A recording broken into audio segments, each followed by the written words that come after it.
Psalm 21 continues the theme of the king introduced in Psalm 20. The psalm celebrates the victory, strength, and blessings given to the Lord's anointed king.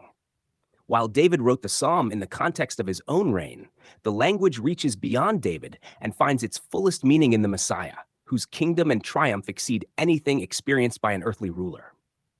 Psalm 21.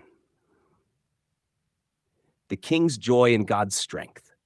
The king shall joy in thy strength, O Lord, and in thy salvation how greatly shall he rejoice. Thou hast given him his heart's desire, and hast not withholden the request of his lips.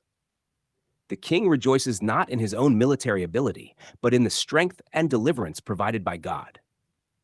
The victories celebrated in this psalm are gifts of divine grace rather than human achievement. In its greater fulfillment, Christ is the true king who accomplished his work through complete dependence upon the Father. His resurrection and exaltation demonstrate the Father's answer to every request of the Son. The desires of the Messiah's heart were perfectly fulfilled as he completed the redemption of his people and entered into his glory. Psalm 21, 3-6. The blessings bestowed upon the king. For thou preventest him with the blessings of goodness. Thou settest a crown of pure gold on his head.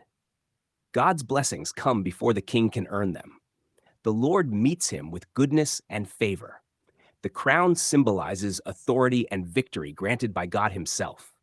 The language points beyond David to the risen Christ, who was crowned with glory and honor after his suffering. The blessings described here reach their highest fulfillment in the ascended king seated at God's right hand. Through his victory, believers share in the blessings secured by his reign. The statement that God gave him length of days forever and ever ultimately speaks of the Messiah's resurrection life. Death could not hold him. His kingdom continues without end. Psalm 21:7, the foundation of the king's confidence. For the king trusteth in the Lord, and through the mercy of the Most High he shall not be moved. The king's security rests upon God's covenant love and faithfulness. His stability is not found in earthly power, but in divine mercy. The Messiah's kingdom rests upon the unwavering purpose of God. Because his work was accepted and completed, his reign cannot be shaken. The security enjoyed by God's people flows from their union with their victorious king. Psalm 21, 8-10. Judgment upon the king's enemies. Thine hand shall find out all thine enemies. The psalm now turns to the defeat of those who oppose God's anointed ruler. Throughout Scripture, opposition to God's king ultimately results in judgment. These verses anticipate the victory of Christ over all enemies who resisted his rule. The imagery reflects the certainty of divine judgment against those who reject God's kingdom. The destruction described is not arbitrary, but the righteous outcome of persistent rebellion against God's purposes. The New Testament presents the first-century judgment upon Jerusalem as a significant demonstration of Christ's kingly authority. Those who rejected their Messiah experienced the consequences foretold throughout the prophets and by Jesus himself. Psalm 21, 11-12. The failure of human opposition.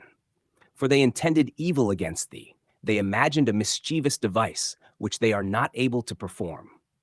The enemies of God's king may devise plans, but they cannot overthrow the purposes of God.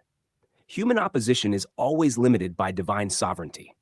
The religious leaders, political authorities, and hostile powers that sought to destroy Jesus ultimately accomplished the very redemption they opposed. What appeared to be defeat became victory. God's plan prevailed exactly as he intended. Psalm 21:13, praise for God's power. Be thou exalted, Lord, in thine own strength, so will we sing and praise thy power. The psalm concludes where it began, with praise directed to God alone. The king's victories reveal the greatness of the Lord rather than the greatness of man.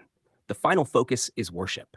The risen king reigns because God has established his kingdom. His work is complete, his victory is secure, and his people respond with thanksgiving and praise.